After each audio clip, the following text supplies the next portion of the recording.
Hi, I'm Dusty, and welcome back to my lab. Today we are going to have a little conversation with a good friend of mine, Tyrese. And please, Tyrese, introduce yourself. Hello. My name is Tyrese. As Dustin said, a good buddy of him. CMU college graduate, Mechie biomedical or Mechie and mechanical engineering specific. But my interests are psychology, philosophy, and honest to God, anything that stimulates the brain. is interesting. Pretty much. So we tried originally to record something. Honestly, I might upload it eventually. I'll try to normalize the audio, but I wanted to just get two legit mics going for this conversation because it was really good. And we're going to kind of recap and hopefully make it a little bit more coherent than it was the first time. But we were very roughly just going to talk about Spinoza, but what the conversation also kind of came around to was what are we good for? was we kind of a little existential. Yeah, and just the idea of, with technology moving so fast, our human lives being so transformed so quickly, where are we going? What do we actually want? What's the deal? What's it all mean? And what is the nature of it all? As far as Spinoza goes, Tyrese knows actually much more of his philosophy than I really do, but I know one specific part that's kind of relevant to metaphysics that we were kind of talking around and through and about and whatever. Basically, I don't even really know how to get back into the conversation now. It came out pretty clearly and organically the first time, but just as the recap, for anybody who doesn't know Spinoza, this is an accosted Jew, but this is the man that wanted to link the sciences and the concept of God, saying that we can find the divine within nature, Mother Nature. We may or may not get incredibly spiritual within this conversation, but that's the aspect of Spinoza's philosophy that I love the most. And to his point, in seeing God in nature, he recontextualized the world as modalities, the fractal differences that people come from the earth, thought come from people, and so on and so forth. Gets that is the part of his philosophy that starts generating the metaphysical aspect. Okay. So, just to basically dump all the knowledge and the important aspect of what I think about with Spinoza when I think about my own philosophy is just the idea, again, how Spinoza specifically thought about God. And I was learning about this in a rationalism class, but effectively one of the main driving ideas is just the idea that if God was perfect, what does perfect mean? And from what perfect means, it seems as though it can't just mean good, it means all-encompassing, so every attribute. And in which case, it makes all of the universe be God, instead of God being some creator of the universe, unless you want to consider that God is creating himself at all times. But I remember how Spinoza describes perfect, but I'm kind of curious because you said it, meaning that the people need to know. What is your personal philosophy, my guy? What on perfect or just in general? In general. Well, I don't know. I think that my biggest influences are probably Nietzsche, Schopenhauer, this aspect of Spinoza's philosophy, which I should learn the rest of it. But I feel like it kind of expands out just from that basic idea, what his mentality is. I didn't realize you were a Nietzsche guy. You're an Ubermensch type of guy. All right. I think that Nietzsche is kind of I think it's important to just keep Nietzsche in the back of your mind because he's kind of the anti-philosopher, and that I think I asked you if you knew what Dionysus was, and he has a Dionysian, or however you say it, philosophy, in that he believed in living life to its fullest, experiencing not just the higher pleasures but also the lower pleasures, because different philosophers will talk about Spinoza believed in the same thing. I got you. Yeah. He did. Okay. Yeah. So just because you have a base instinct or desire, it isn't necessarily worse or lower than some higher minded philosophical concept. Right. And drive, and just so keeping that in mind, and just not ruling things out, basically. Like, I feel like Nietzsche had a very open mind, like, philosophically, as far as just most things. You know, he was kind of a sketchy dude, you know, and like, I mean, I don't like how people try to attach like Nazism and like try to claim that he was like some crazy authoritarian or racist or anything like that. I don't think that that's at all true. You know, definitely not. No, any philosopher, any willing and minority speaker will always be accosted by the majority. Anybody that has a differing thought from the whole. The exact same thing happened with Spinoza, of course. It happened to Nietzsche. It happened to Socrates, right? Maybe not Socrates, maybe Aristotle. And even drawing away from like the philosophical viewpoint, like it happened to MLK. It happened to Malcolm X. Anybody that was willing to speak against the status quo, obviously, was attacked. But once again, you have to be open-minded to be a philosopher. And the frustrating thing is that, you know, now we're sitting here talking about him, you know, in a positive light and seeing all the value in his philosophy. Exactly. And it's not like, you know, it's not everyone who you know talks against the grain or whatever is immediately accosted or you like. Don't think so? Well, I almost they can find some success. I mean, like. It's not like always a situation like Picasso as an example, because I'm pretty sure Picasso basically had no like financial or like professional success in his life until he was dead. Very true. I can't remember if it was the same for Van Gogh either. I don't know, but like it's definitely a pattern. The broad majority of Da Vinci's work, and mind the audience, I'm a Da Vinci man at heart. I know that man's history forward, backward, and sideways. Like in spite of like the work that he did. Which was, I think, for the most part, engineering based. Like the mathematical. No, he did everything, man. I mean, he did. He was a polymath. Yeah, exactly. But I'm pretty sure like he made his living in engineering. That's true. But like his art was for shits and giggles. The mathematics was for shits and giggles. Like I'm. It's funny. I was listening to Chris Williamson, and he was like obsessed with this quote, which I need to actually figure out what the specifics of it are, but effectively like the idea was that Da Vinci was like trying to get some kind of work from this king. I don't know which king, when, exactly what the deal was, but he was like, I have all these engineering capabilities and, you know, interest in science and blah blah blah. Here's some of the examples from my portfolio. Oh, and I can paint. Yeah. You know what I mean? So it's just like, and yeah, it's sick. And I mean, even within painting, like something that I recently learned is that Da Vinci, what made him kind of special was that he pioneered, or at least like made popular, the specific style of painting that he was doing. Which is basically like layers and layers and layers and layers in order to make, like, that's why the Mona Lisa like looks so thick. Yeah, or whatever it is. Like it looks distinct. It's a specific style of painting that was not big at the time. I can't stop thinking about a thick Mona Lisa now. Well, what he was saying was what he did was that Da Vinci, he never just it was like everything that he did was like a months and months long process, from my understanding. So like, and that didn't like line up with the style of painting that they were doing at the time. So then he did one where you do just like paint like a very thin layer, let it dry, and then he would like work on the same piece for a long ass time, you know. Somebody described I forgot where I was listening to this from, but it's realistically some random YouTube video. But they described Da Vinci's way of thinking as in a manner of like frame rates. He genuinely was looking at a still image when he was painting, in spite of the fact that he was doing this over a series of months and months at a time, like you were saying. So like the layering that he was doing were per instances of like that particular like still instance with Mona Lisa, because he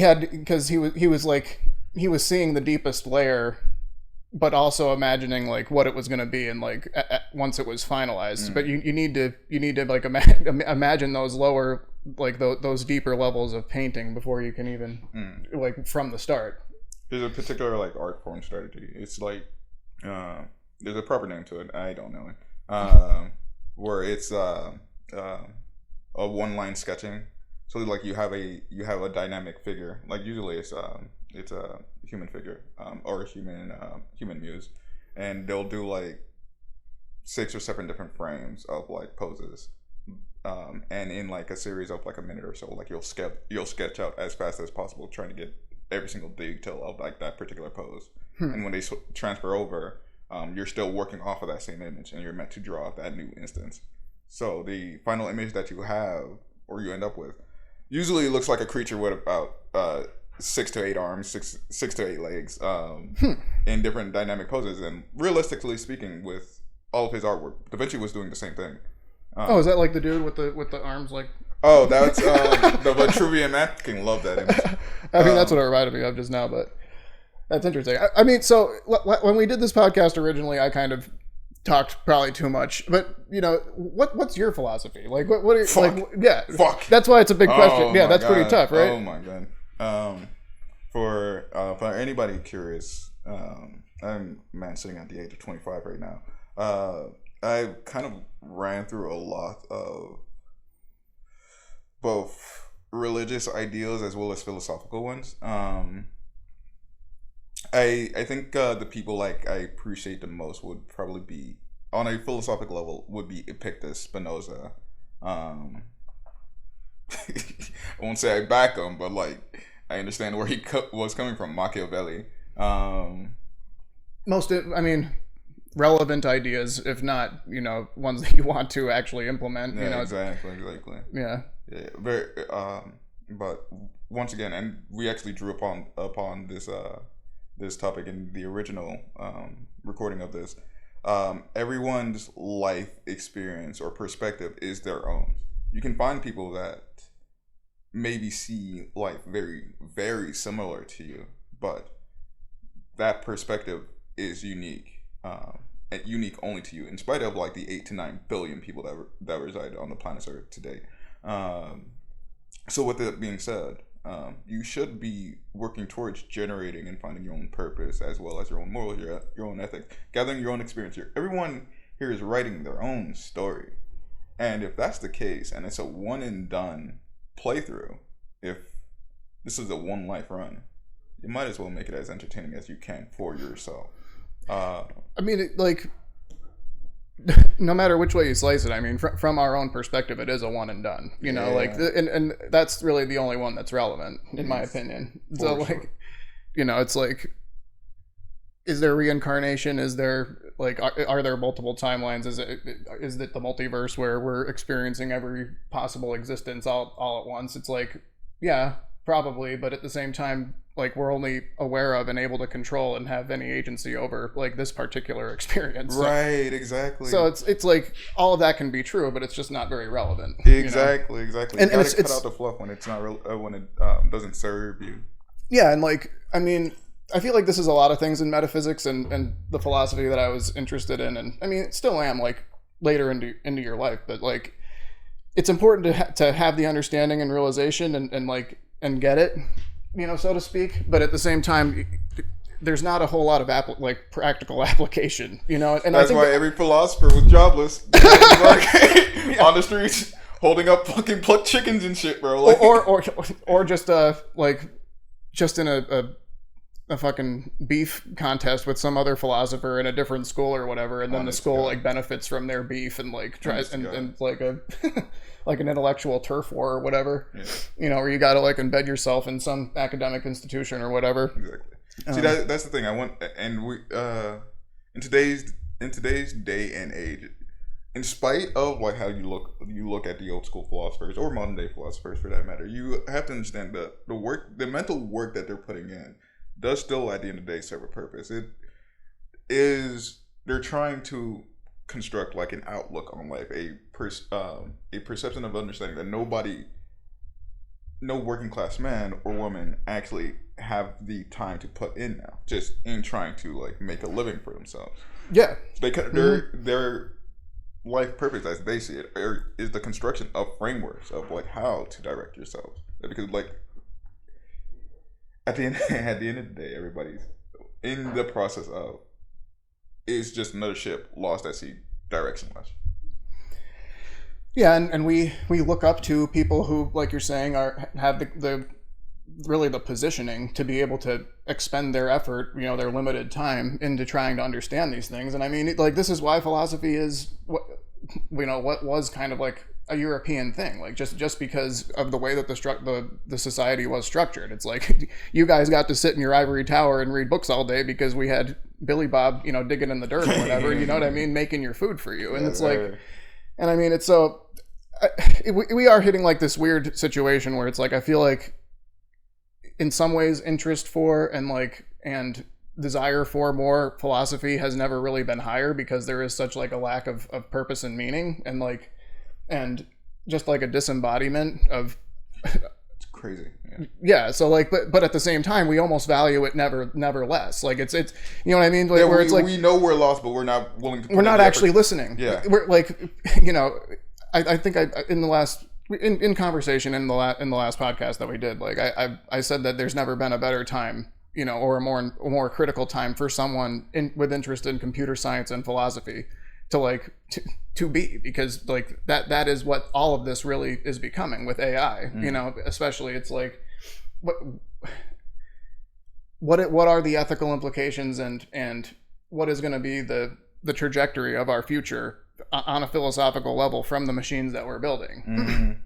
And it's like that should be the question that's at the forefront, but really the only question is like who's going to win the race of building the strongest, the biggest, fastest, smartest computer or whatever, and it's again it's just the rat race to win the market. It's not about like, I mean, it really boggles my mind because like when I first started hearing about self-driving cars like years ago, I'm like, well, that's a cool idea, like it really is. But at the same time, this is a philosophical and ethical nightmare. Yeah, like, exactly. Who is going to take liability for this? Exactly. We constructed the trolley problem. Exactly. Yeah. Like every like embedded into so many aspects of that code, quote unquote, whatever that means, is it literally like coming up with a determination on the trolley problem. It's like you imagine the car is going to collide with either a kid or an adult. That's like, which way is the computer going to tell the car to go?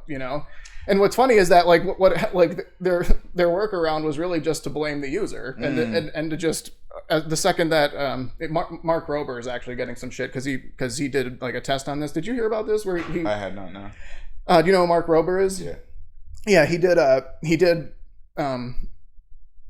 Tesla versus, I can't remember. It's like, but basically a LiDAR using self-driving car company. It's like Lidus or something like that. Basically just like their top of the line model versus like, the top of the line Tesla with self-driving. And he was a little bit ambiguous about like which specific one he was using, whether it was autonomous self-driving or autopilot, or I don't know what the different distinctions are. But either way, like the systems really should like respond to stimulus about the same way. So it was kind of just like a big media kerfuffle, but from my perspective, and especially like hearing Mark's like rebuttal and just explanation for what he did, it makes total sense. But effectively, like what they did was that he set up a big styrofoam wall with a like Looney Tunes Roadrunner style, and with a picture of the road on it. Okay. And his hypothesis was that the Tesla would just run right into it, and sure enough, it did. Because the thing is that like. The second that I heard that Musk was going to be trying to, he literally pulled the radar and like other sensors out of the cars, like in order to do everything purely by camera, and like he was trying to claim that it's like humans do everything just by being able to see out of the car. So like, what do we need LiDAR, radar, any of these proximity sensors for? Like when we have all these cameras, and like. On surface level, it does kind of make sense in theory. On surface level, yeah. Well, yeah, and I mean, but then you just realize it's like he constructed an autonomous, failable unit, just like a human being. Well, yes, great point. Yeah, because like, why would we only rely on what has already proved to be very failure ridden, which is like a big reason for doing the thing in the first place. But then like one fundamental aspect of engineering, especially when you're dealing with a safety issue, is redundancy. Like what is the harm, other than like one more layer of complexity and a sensor that can fail, like in having a radar or LiDAR system on top of the camera system. Exactly. And then you integrate both of those sensors together in the programming, and have again, like a redundancy, like or prioritization, like which one's going to come and be relevant first. It's like, well, what's the harm in like, oh, the cameras are saying that the road's clear, but the LiDAR is picking up that we're about to run into a Looney Tune wall. And and so like that just overrides it. Why would you remove a sixth sense? It makes no sense. It just makes no sense. And but then like that's only from the engineering perspective. Then like you get into the philosophical perspective, and again, like it is the trolley problem, and just the idea that you're gonna have cars that have different softwares running to do self-driving, even like on the same road, but then also like unpredictable people, like all working together. It's crazy. Like the way that it really should be done, but that we can't coordinate on, is to have dedicated, self-driving roads, or Tim and I were even talking about like how really what we should do is, most of the problem with traffic is just in congestion bottlenecks. So like you basically like could even maybe retrofit a car with a special system that like hooks you into a conveyor system in some sense, that like self-drives your car and like automatically zippers and stuff with like intersections. So like you would be incentivized to actually outfit your car with this thing, because you would be able to get through traffic jam, get through high traffic areas during the day much quicker, because people would actually be coordinating and not playing stupid games. Because like imagine, like it's funny because we were actually on the way over here just talking about how messed up it is that we just sit in, like some people will sit in traffic for an hour plus a day, just to get to work. Very true. And it's like so many coordination problems you realize can be translated to traffic, like just how traffic works, and how people drive and act on the road. No, exactly. And it's especially like in larger scale city, or actually no, across the U.S. as a whole, we already have like speed limit laws that are in place anyway. Theoretically, in a perfect world, why does any car go faster than 80 miles an hour? Honest to God, like, why? No, I realized that when I was like 16 years old. I'm like, I apologize. I apologize for yelling into this way.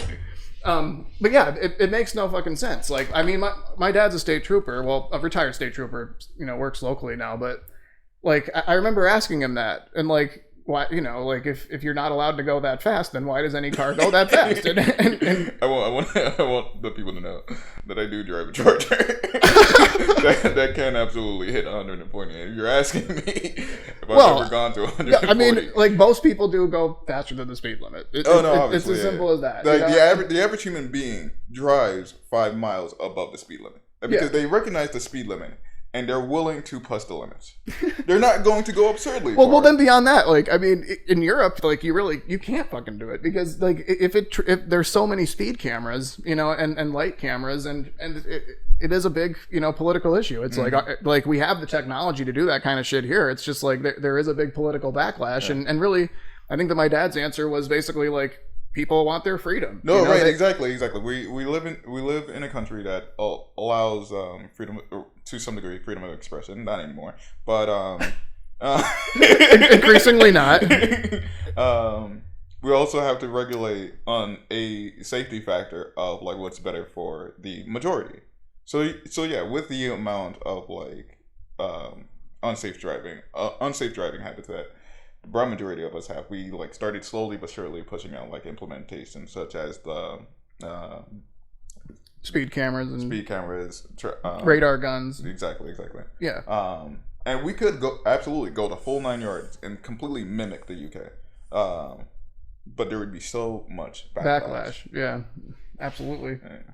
I mean, shit, we have the Cybertruck now. And the thing is like it's like a toy. That is it's just dangerous. I mean, like they won't let it be released in Europe, not just because it's a piece of shit, but also because it's got such sharp edges and everything. And it like if you hit someone with the most disgusting design I've ever seen. By the way, God, it looks good from like one angle. I'll give it that. I've seen one good picture of a Cybertruck, and that was when somebody took it to Comic-Con and tricked it out to look like the Warthog from Halo. Oh, well, that's pretty cool.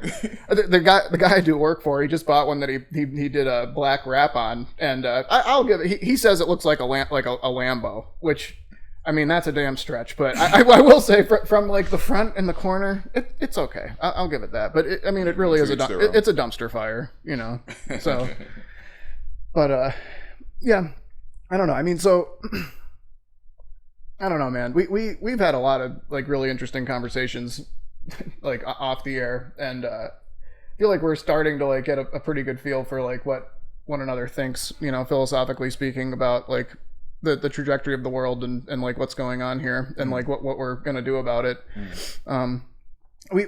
I recently sent you that video about technique. Maybe we'll talk about this a little bit. Like you had a little bit of pushback on me because most of the time it seems like we agree on most shit. So I mean, maybe we should try to highlight something that we don't agree on. You sent me that video. I watched it. And I had to bring it to my counsel. What did they say?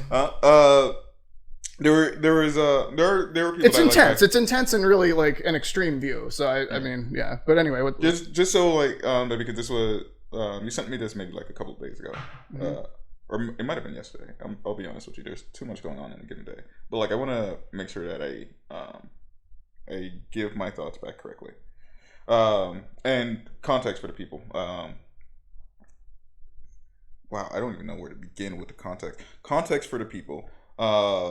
Society as a whole is shifting in a direction where we are seeking optimization to its finest form. Right? We started out where the value of a man in a government was based off of the amount of labor he can do within a given day.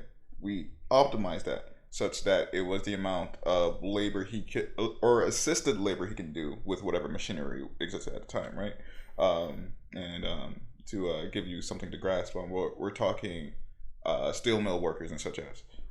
We optimized that for the intellectual capacity of a man to construct a machine to automate the work. And we're getting to the point where it's a pure AI revolution, where we are structured such that optimization and effectiveness is valued above all else. Yeah. Now, of course, there's other aspects to life, such as the cultural, the spiritual, the economic, and what have you. But per what was this video, we're gravitating where all of that is meaningless, worthless. Give it another 200 years, culture is going to be a thing of the past. My response to the video itself was, don't 100% agree in the sense of enslavement, and don't see the issue with optimization. And I feel there is still the fields that value the more creative approaches or effectiveness that we appreciate in our society, like fashion, entertainment, certain aspects of architecture, and such as. Like I said, brought it up to my boys. They agree with me in the sense that, yes, those industries won't go away, only because the average man gets bored. And when you're bored, we seek novelty. And that's why reality TV or the entertainment as a whole still exists and strive within modern society. It survived or was an incredible value to the ancient civilization as well. Like, that's why back in Rome, gladiator fights were a thing. In the earlier years of Europe, the theater was so important, so valued. Now, obviously, during those times, art was appreciated so much more that because we had an immense amount of painters, immense amount of designer architects and such as. Slowly but surely, that is going away.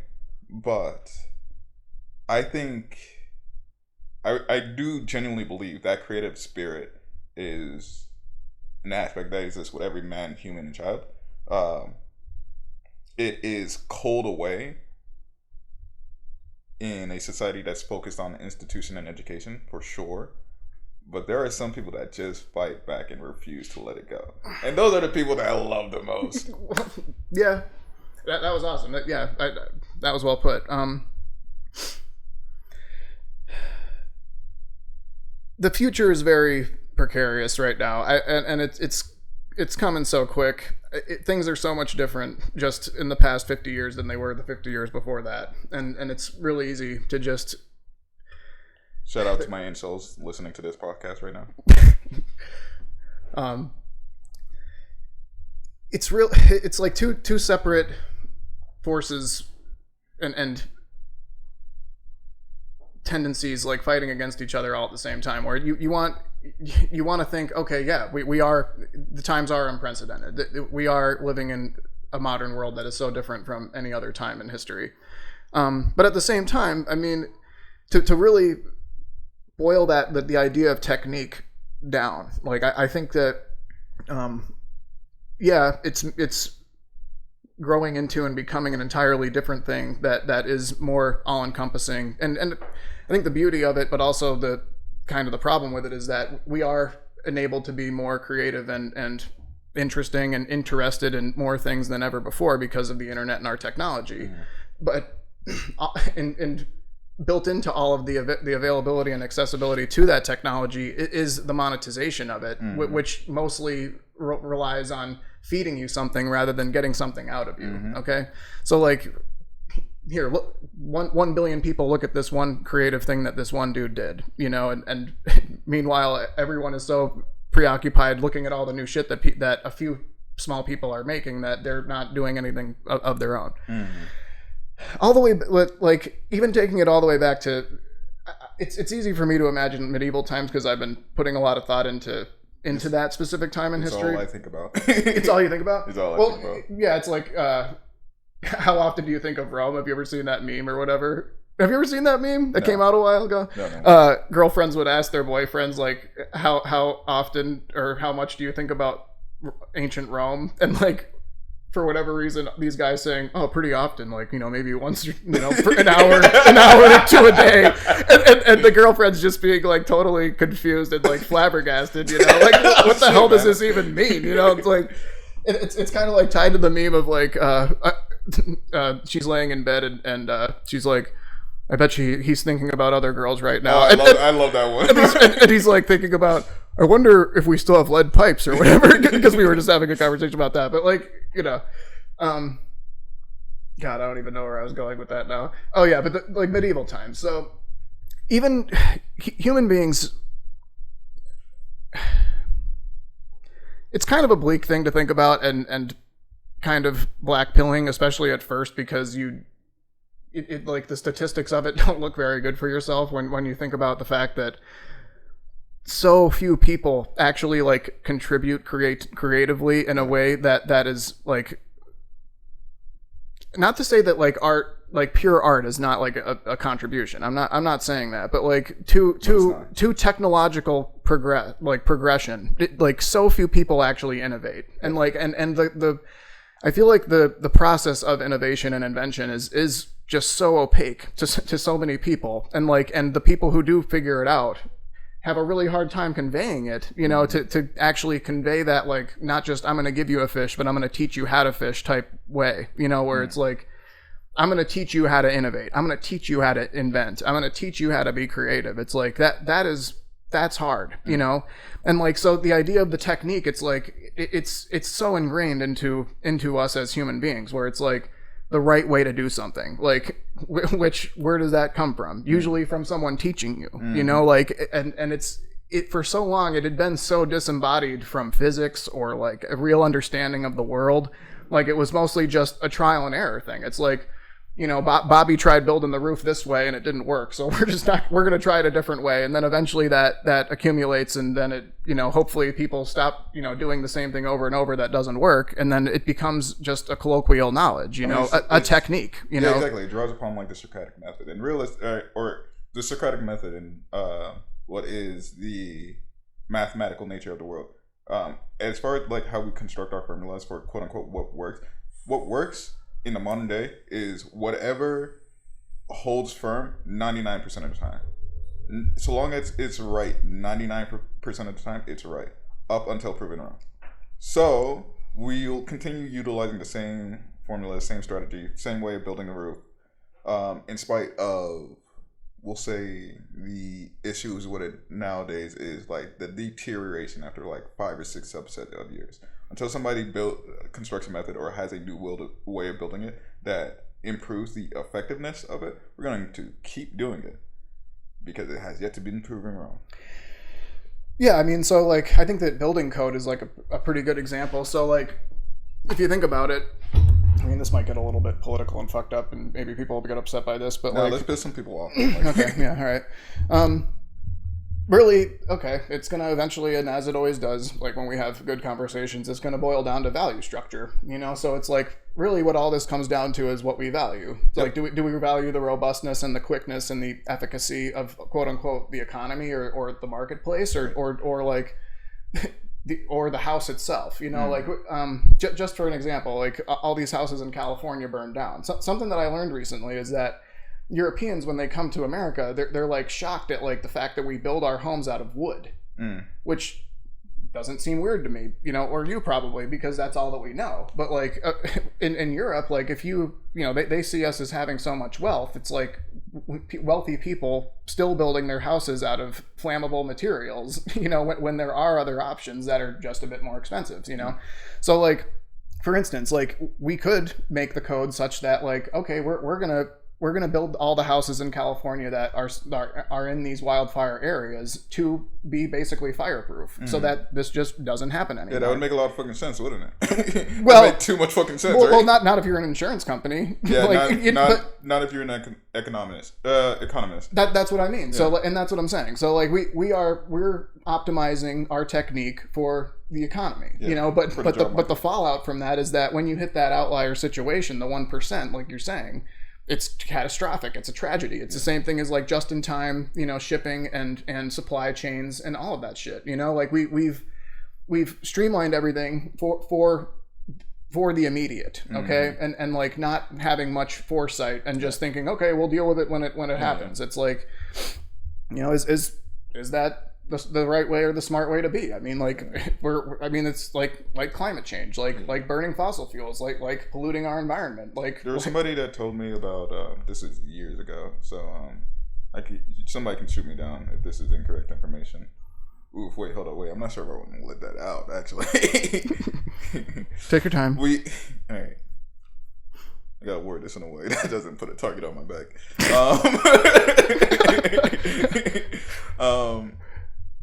We'll just make you anonymous. There we go. We have the minds in America to construct various configuration of chemical formulas that, for example, to utilize as an example, we'll say like paint on homes. This is once again synonymous to the U.S. building homes out of wood. To have these resources, these materials that are built for longevity. It can be a one and done thing, never have to be touched again. We've already found it out. We already understand how to implement it. We won't, because we care more about the job market. We care more about the people being able to generate a wage such that they can feed it back into consumer products. The way that the U.S. function is to bring the people back into the market. We constantly want to keep the market flowing, because otherwise, people lose out on their jobs. People need to consume more and more and more. Exactly. Yeah, I mean, our economy is based on continuous growth. I mean, but just like any civilization, there's a plateauing point. We haven't hit it yet. This is what Higgins talks about. So, like, not so much with Schmachtenberger, but in all of his other podcasts, like you want to let the people know about Higgins?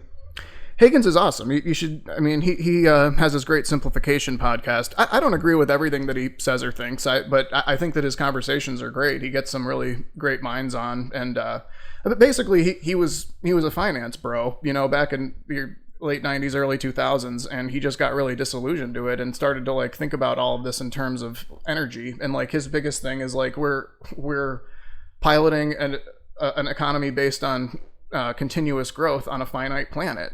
You know, so it's what you're saying. I mean, they're like, what is that plateau? What does that mean? Like, what the hell are we doing? Like, we are literally just driving the car towards the cliff, you know, with no other plan, you know, and the entire the car running relies on people basically consuming and making waste and garbage and pollution and like all of these things. It's like we could be handling it much better. I mean, I don't know if you know about Sweden, but like Sweden, they recycle like 99% of their waste, you know, and like in one form or another, you know, and we have the solutions. We're just not implementing them because it's just easier in the short term. It's a 4-year election cycle. It's that mentality. It's like we have nuclear plants, but we're too afraid of ourselves to actually implement them. So we shut them all down. Wait. There's actually something that recently came up, and I'm pretty sure you know about it. Forgive me if I get if this is too muddy. But if I'm correct, there's already an outline plan to implement like smaller nuclear factories, like nuclear facilities within like every state of the U.S. As a new means of generating power. Thorium plants? Huh? Thorium plants? I believe it's thorium plants. No, actually no. I thought they were smaller nuclear plants. Using thorium instead of uranium.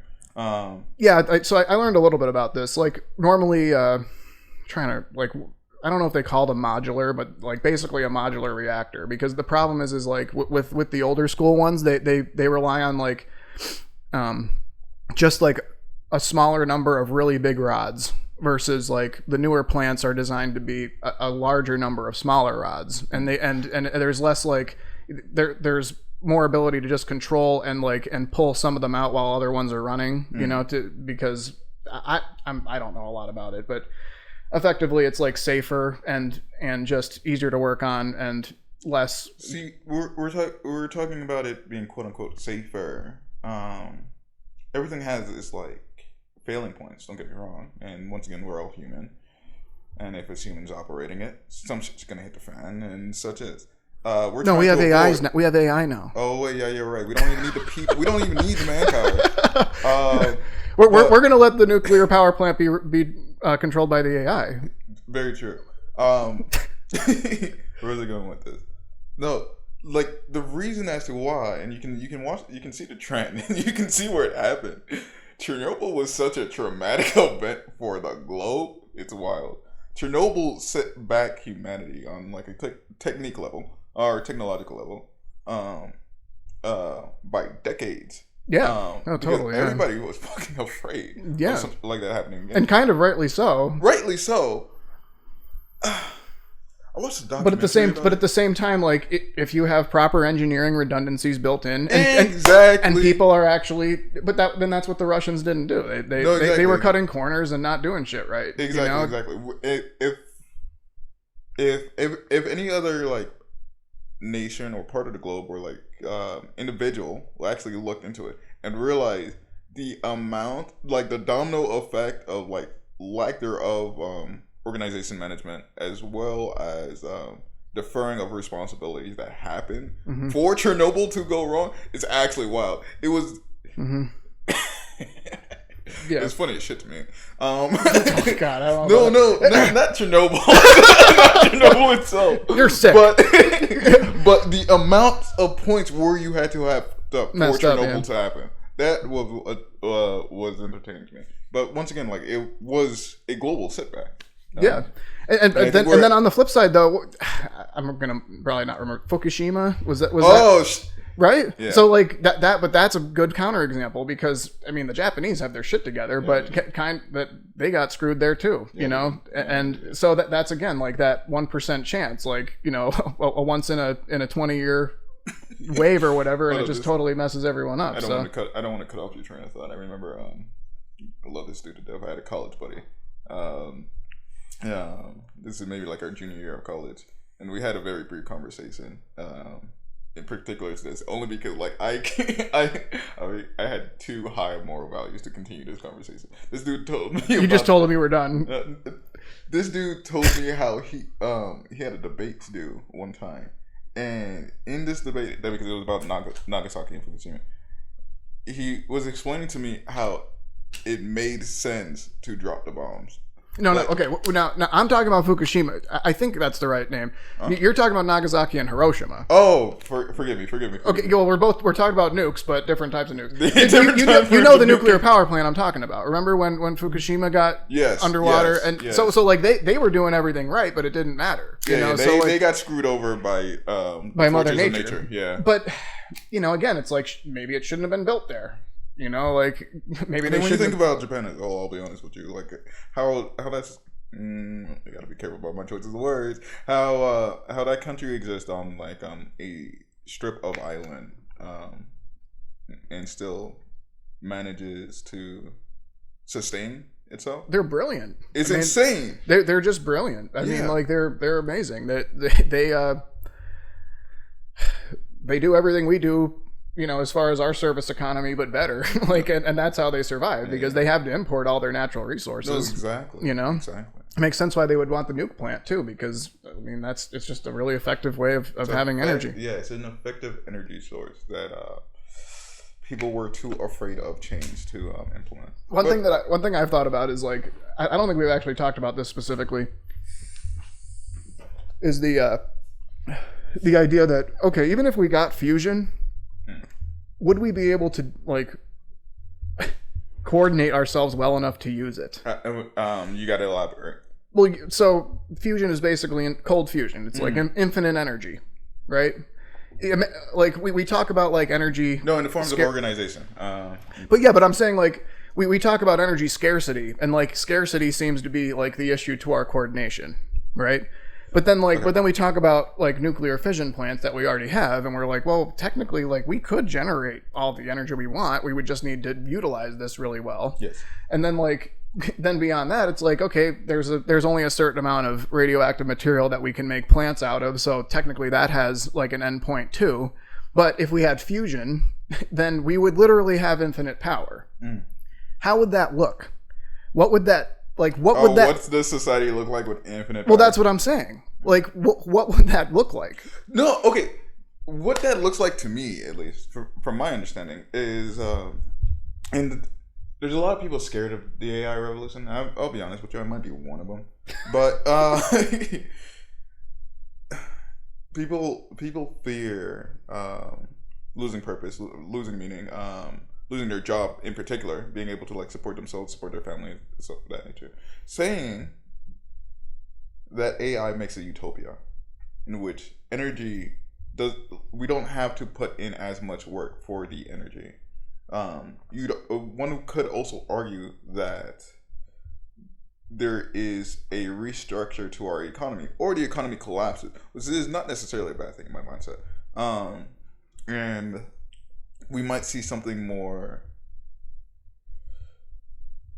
communistic from a governmental standpoint. And once again, I'm not collective. Yeah, exactly. When you actually value the collective and making sure that the people are fed, sheltered, warmth, like when the basic necessities of that what's the graph that I'm thinking of right now? I know what you're talking about. The hierarchy of needs. The hierarchy of needs. I think you will see like a reevaluation of what people actually prioritize, and I think the direction, the mental shift would be actually towards the arts and the creative, because people can actually find their own purpose again. People will have the spare time to actually explore it, set hobbies. Yeah, I followed this guy, Mike Israetel. He's a smart dude. I think his PhD is in like exercise science or something like that. But he's a smart guy in anything that he tries to learn about. And he talks about specifically this, where it's like, I don't know if we've had this conversation. I talked to T-Pan about this a little bit, but the idea that the amount of names you just throw out on random. T-Pan is he's Nexus Void on YouTube. I met him. He's actually Canadian. I like made a comment on one of his videos, and we wound up being buddies and doing a couple podcasts. But basically, like, the economy right now is based on human labor. It's people doing stuff. Okay, but we are hitting the point where it almost seems possible that will increasingly no longer be the case. Yep. Okay, but like at the same time, it's like the human labor, quote unquote, that you're talking about, which is like entertainment, media, like art. Like, is that labor? Like, you see what I'm saying? Like, it still stimulates and is relevant to the economy. Okay, but like, what if that's like one tiny fraction of the economy? Most of the economy is people transforming the natural world into useful products, right? But like, what happens when the robots, you know, that are completely autonomous, fix each other and innovate on each other, just do all of that grunt labor for us? And then what you're saying is totally accurate, and what Israetel thinks too is like, we're just going to basically restructure all of the human-based economy to entertainment, media, food, art, things like that. He's a techno-optimist. He's like optimistic about AI. You're a psychopath. Well, I mean, but he's also kind of agreeing with you, Okay. So like you're here. I mean, I don't think it's not. It's just unclear right now. Like it could go that way, but frankly, I don't think it's going to go that way. I don't think that you think it's going to go that way. And I mean, and to tie it back to the technique thing that I brought up, it's like my way of explaining it is like your whole life is just going to show up in an Amazon box. Like everyone's. The answer to all of your questions is just going to be, a ChatGPT prompt away. Mm-hmm. Like you're and at which point, where is your agency anymore? Like what decisions are you actually making? Like to an extent, I actually already see that in the modern day. It's a human condition. It's like contentness is a human condition. I refuse. When you were like the peasantry, like I'm talking about, all the way back to medieval times, it's like the AI was just your family values and what God said and the fact that you were born to a blacksmith or a laborer or whatever, or you were born into the nobility and you're a knight or you're a king or whatever. Games about this. You're meant to stay in your lot. Yeah, quote unquote. You implement the answer. You don't ask questions. Okay, you do the technique. Okay, the technique of being a king, the technique of being a prince, the technique of being a peasant. Like whatever it is, and we still see that in the modern man. Of course, and I mean the amount of energy. Now we're getting sucked back into it, where we're just going to be the peasants to the AI. Yeah. The AI is giving us the answers. And it's just. That seems like what we want to tie it back. We just did a little watch party of Black Mirror and episode. For anybody that hasn't seen it, check it out. Yeah, the new season's pretty good. Episode 4, the Thronglets, is basically just the idea that like he, all right, spoilers, but he basically comes into contact with a self-correcting AI that figures out a way to reprogram every human's brain to be no longer individualistic or violent.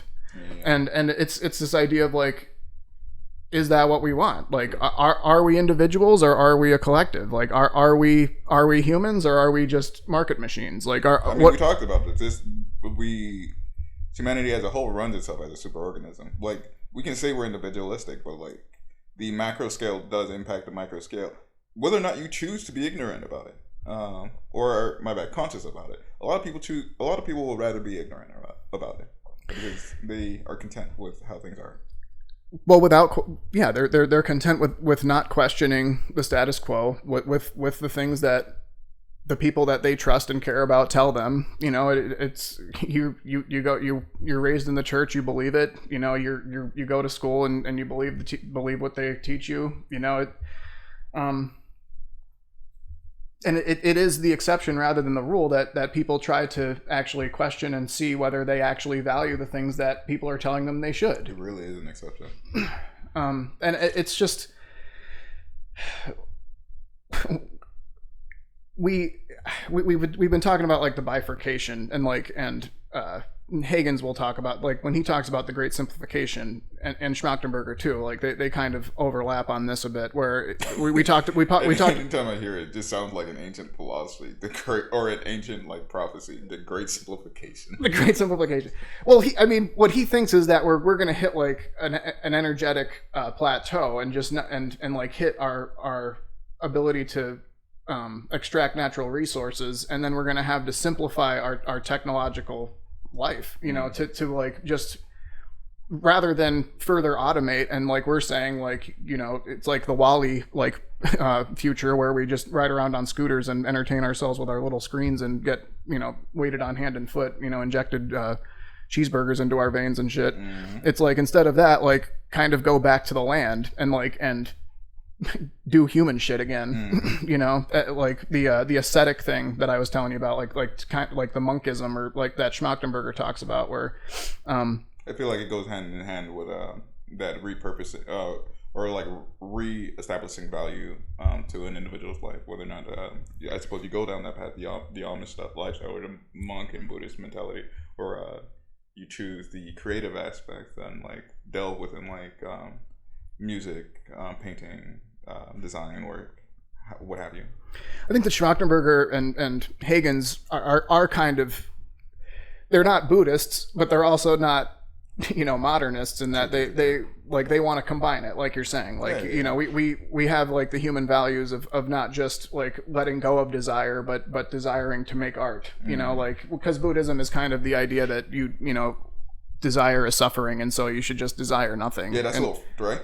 Well, I mean, it's just a foil to our completely desire-based economy type mentality that we have, in the Western world. I'm pretty sure Nietzsche actually says the same thing when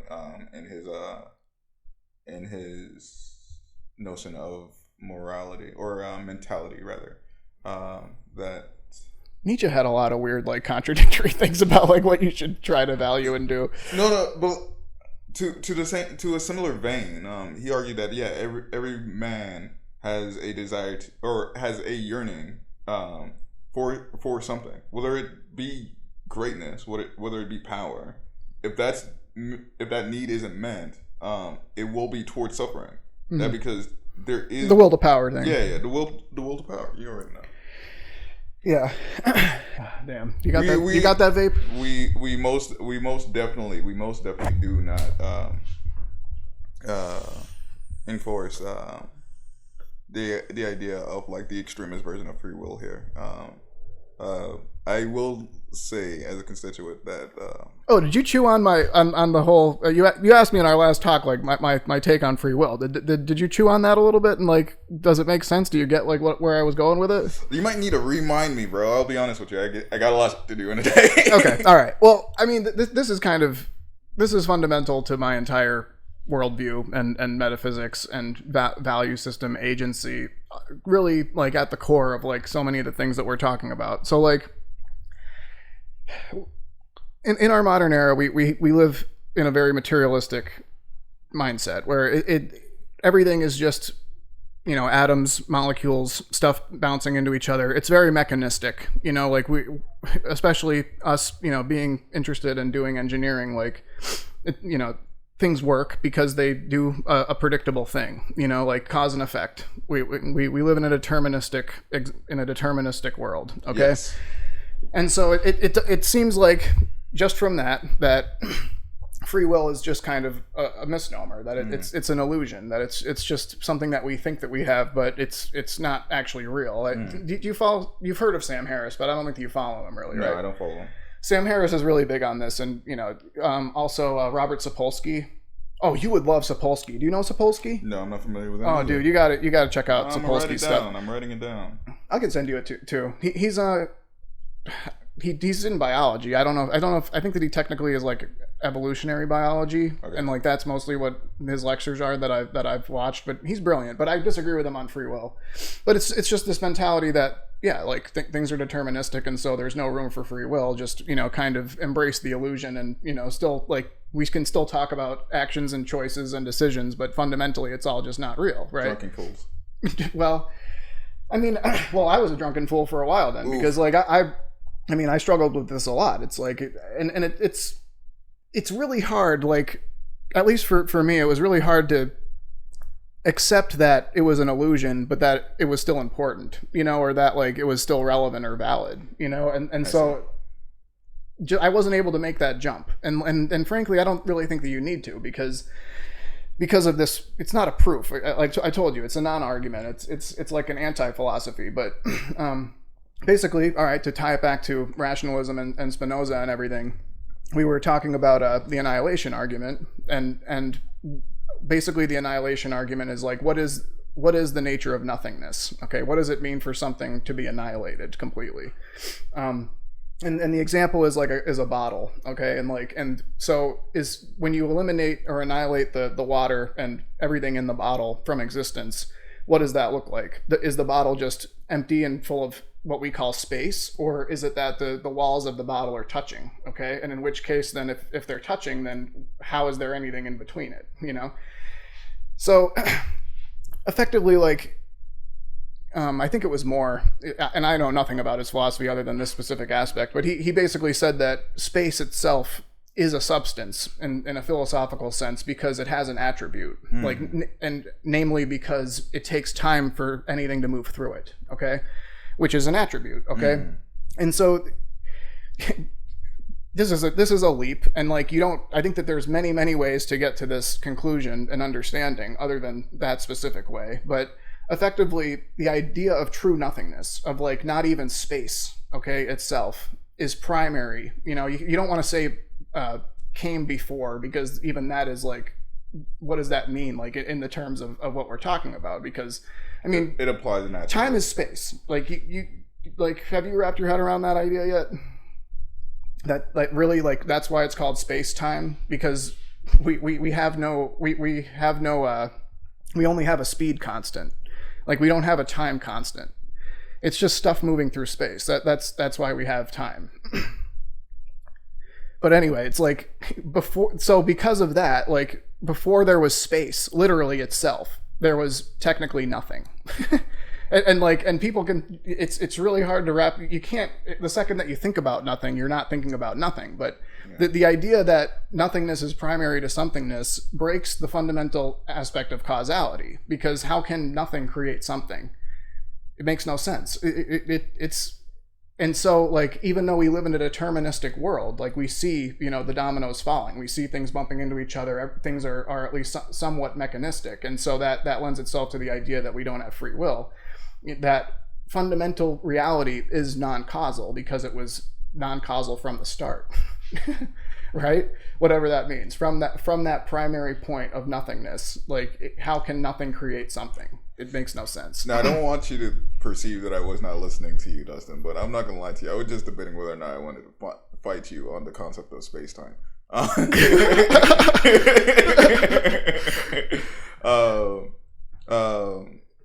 Put up your dukes. Put up your dukes.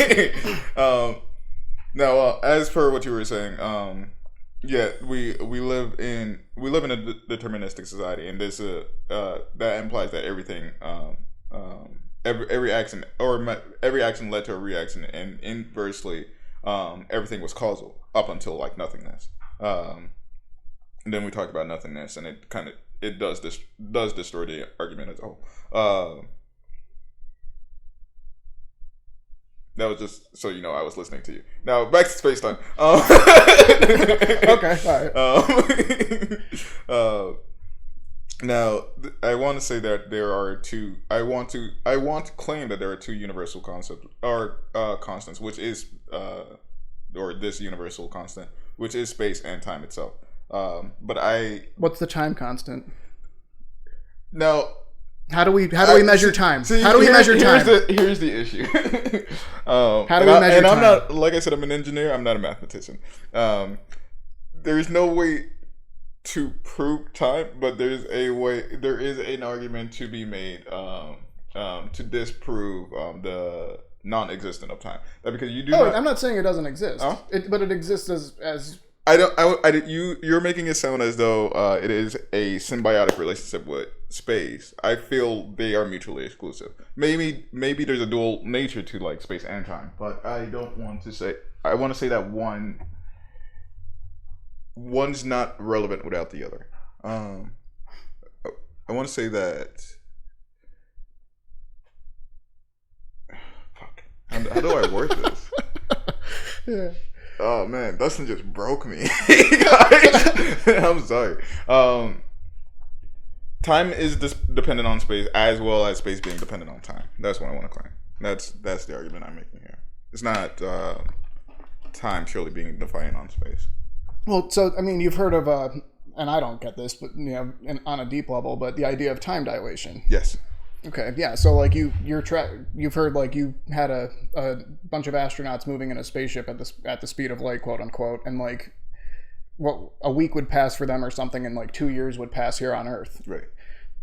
It's because of what I'm talking about. It's because it's like the way that we measure time is by the speed of light, because that's the constant. This constant is the speed of light, nothing else. So it's just time is just a result of spatial objects interacting with each other. Sure. And so I mean, I want to say that draws on the limitations of our understanding of both the force of gravity as well as time as a whole to the modern day. It draws back on the the point I was making earlier in terms of like the mathematical nature of our world. Like this is we can confidently say now that 99% of experimental evidence says that this is how it is, up until the 1% to like rewrite it. And there's something. Well, we don't know quantum gravity. We don't really know what gravity is. Einstein and physicists in general have come up with a lot of great ways of interpreting it and working with it. Yes. But there are still questions. Exactly. And it doesn't seem like we're getting any closer to the answers, which is kind of frustrating. No, we'll check back 300 years from now. Yeah. No, the AI is going to figure it out in 2. Didn't you know that? Oh, yeah. Quantum computing, guys. Oh, that's not AI. That's different. Oh, how dare I? Yeah, forgive me. I didn't mean to cut you off. No, that's fine. Quantum computing is interesting too, but it's kind of mostly interesting for all the negative implications that it could cause, which also applies to AI. But quantum computing is just worrisome because it could effectively make all encryption obsolete. Oh, it most definitely will make all encryption obsolete. We're going to need a new structure as a whole. I don't know. I'm not a cryptologist. Exactly. Yeah, me neither. We're just gonna. I particularly find it entertaining that because there's a meta rat race going on, or not meta, I suppose. There's a secondary stage to the rat race that I've been watching, which is like the battle between cybersecurity as well as like hacking or ethical hacking and hacking as a whole, that I find entertaining. That because with new advents to to cybersecurity, such as encryption protocols and all that, you see the exact parallel happening within the hacking community. Sure, yeah, and that's just a constant fight. It's an arms race. Exactly. Yeah, black hat versus white hat versus gray hat hackers and everything. Yeah, but I don't know. I mean, all of this trying to bring it back together, are we going to go like the transhumanist route and upload ourselves into the cloud to some extent, or split the difference there and have a Neuralink, but or just become like hyper intelligent / physically capable cyborgs, or are we going to what is this going to look like, or do we go and dig in the dirt like Schmachtenberger and Higgins want us to do? And I'm not. I say that derogatorily, but I totally get it, and I don't even know which way to lean. I don't know what the answer is. Honest to God, I think you laid out the black, white, and gray scenarios that we can choose as humanity as a whole. I know the direction I want to head in. Or tell me, because I don't. I think I have an idea, but I feel like we discussed this before actually. The reason why there's so much anxiety behind all of this, and it is something primordial within human nature, is fear of the unknown.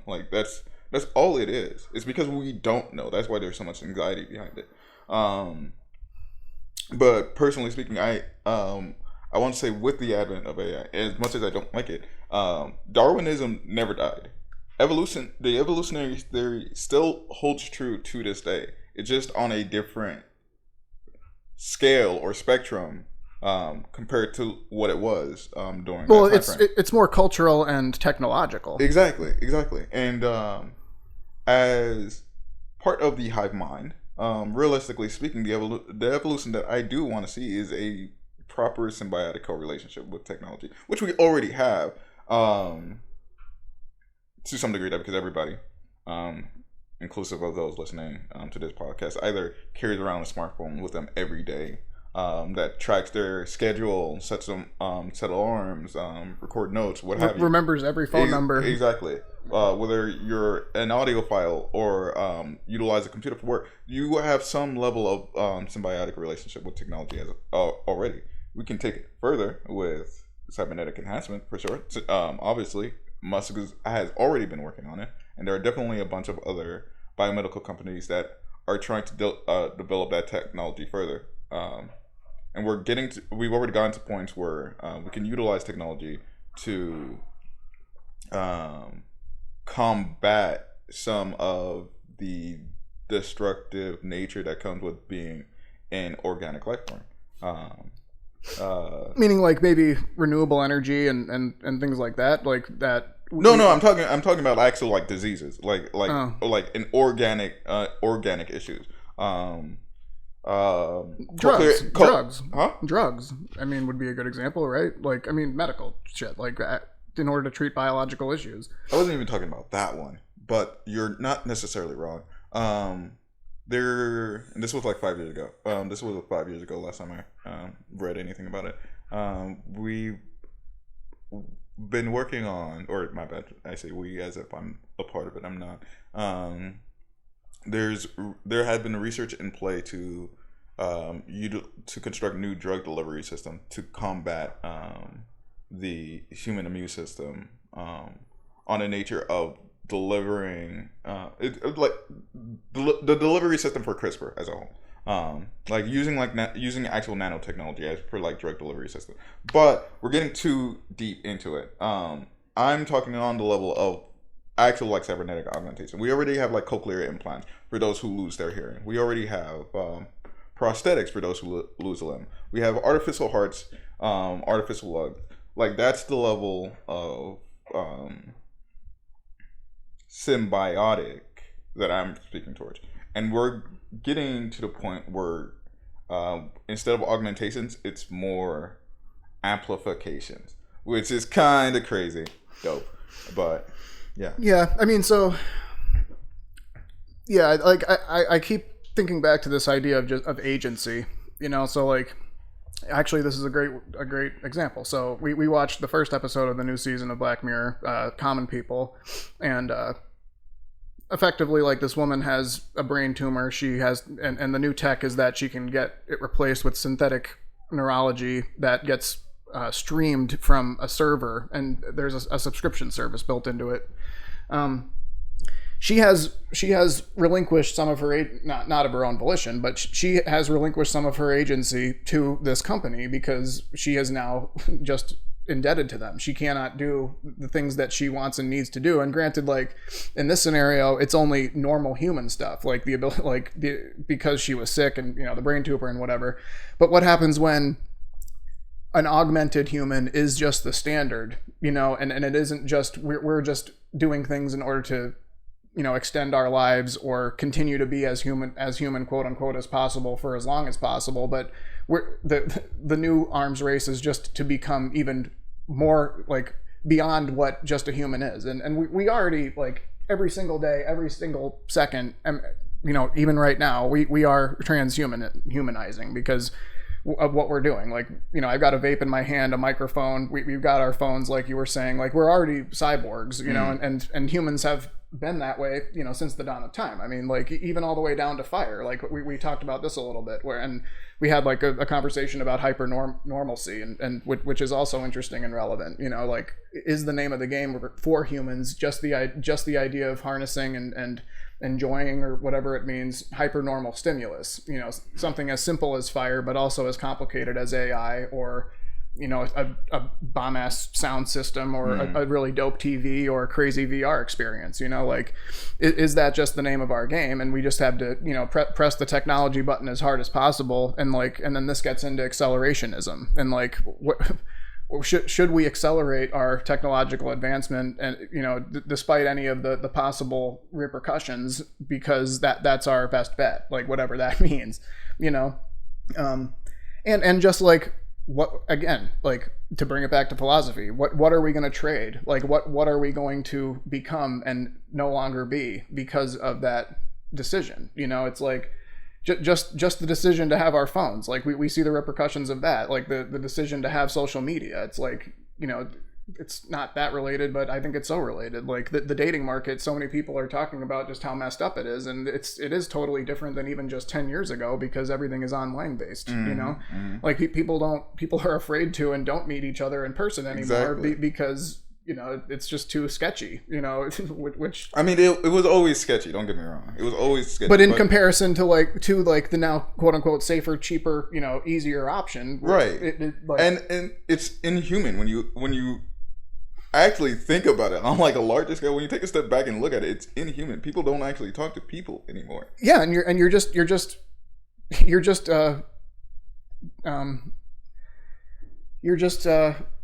God, I can't think of the word right now. You're just Take your time. you're just made into a profile. You know, you're just a Exactly. series of attributes. You know, it's just Exactly. like 6 feet in finance. You know, like that's what people want. They want, because they've basically boiled it down to like a measurable metric.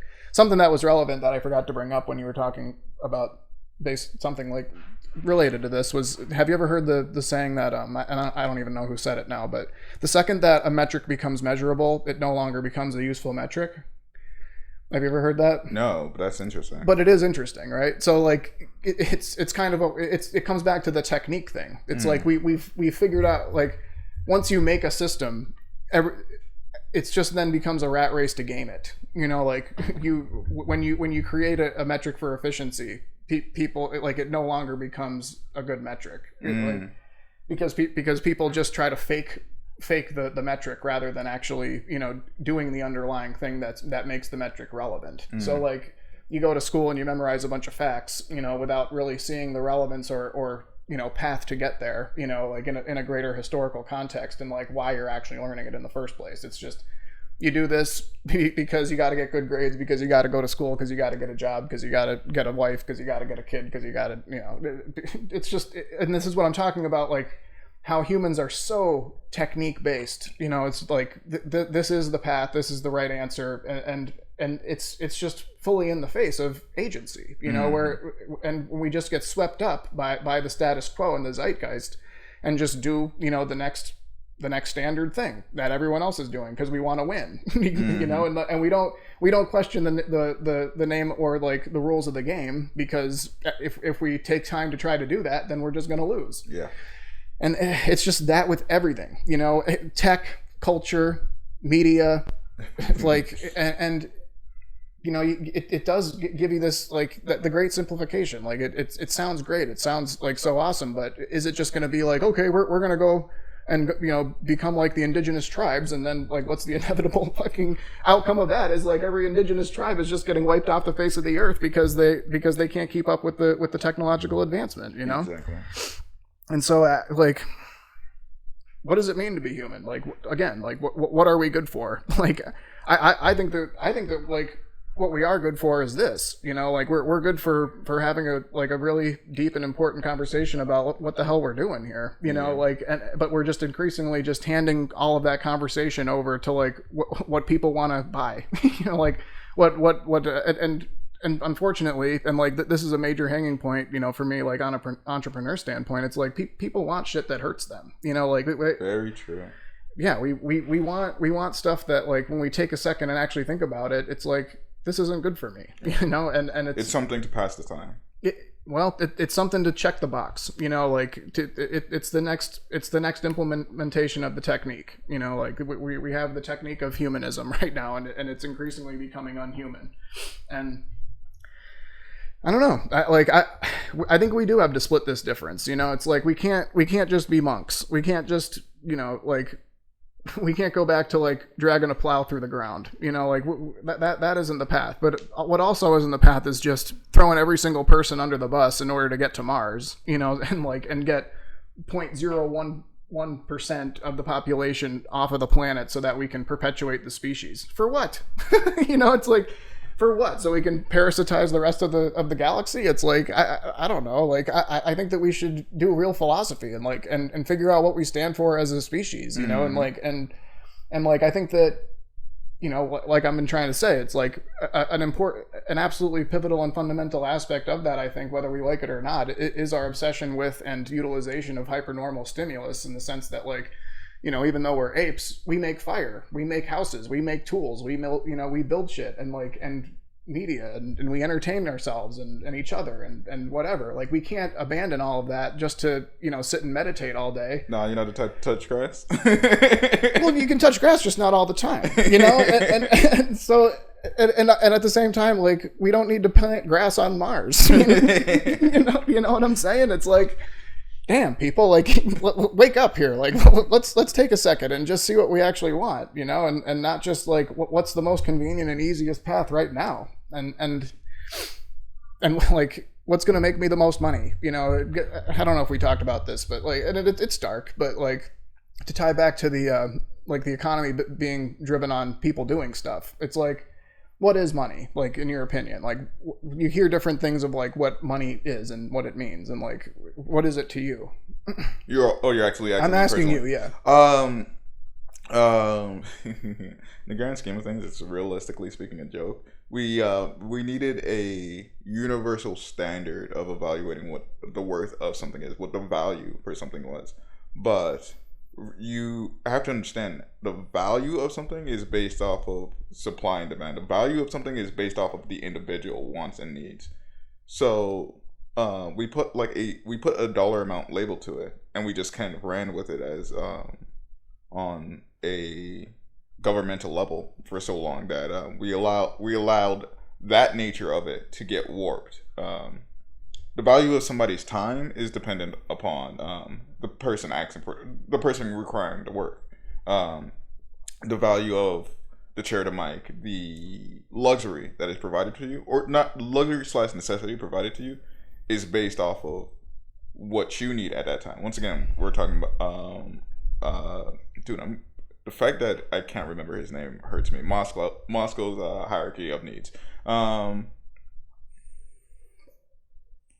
Before money, that was just a barter and trade system. I need this, I'm willing to do this for you.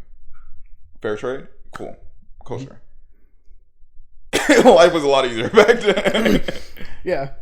Well, it wasn't. And I mean, so I like everything you said, and it's funny because like you kind of encapsulated the whole flip side of the coin, like for what I'm gonna go into now. But so my little example is like, because it's easy to think about, is remember when COVID hit and basically no one went to work. Yep. So like COVID's when people lost communication skills, by the way, guys. They lost a lot of things. They lost their minds too, I think. But like, here's my point. Imagine that a similar scenario. Like, people just didn't go out and transform the world. They just didn't do anything. Like, we think about the economy as like as being based on goods and services, okay? But what you eventually realize is like, if people don't go out and do services, there are no goods. Mm-hmm. Like, every good is really just a collection of services. Mm-hmm. Okay? So like, really, like, what money is its power over people. It's manpower. It's like, it's literally like, and it's a lot of things, but this is one thing that it really is. It's the ability to make people do stuff. Like, fundamentally speaking, that's what it is. Okay? And you're totally right that, you know, when you get down to the nitty gritty, it's like, okay, we want to think, like, if you only think about it from the perspective that I just painted, that, okay, like, everything just has like a set value based on the amount of labor that it can produce or whatever. But that isn't totally true because of what you said, because it's like people can name their price too. And it is very context dependent, you know, and like, just because today this thing was worth this much because this much labor went into it, like, if no one's buying it, then all of a sudden the price goes down, you know? Exactly. So things like that. But at the same time, like, fundamentally, when people say, like, I want a lot of money, what they want is they want power over people. They want to be able to make people do shit. Yep. You know, and it's like, you know, everyone wants to win the lottery and be rich, but like the strength and like the actual value in the capitalistic system is that people who get rich are supposed to, because they were actually doing stuff within the economy to produce value, you know? So like, you get rich, but for no good reason, then like, what the fuck are you going to do? All you're going to do is consume. Like, exactly. And I mean, like, yeah, you can say, oh, well, you know, you can invest in this company, and then that's a whole other, you know, can of worms or whatever. But like, yeah, fundamentally speaking, it's like people should be rich because they do stuff, you know, like, because they actually do meaningful work and like, and know things and produce a thing that's of value to humanity, and not just, you know, for whatever other fucking reason, you know, like the fucking lottery.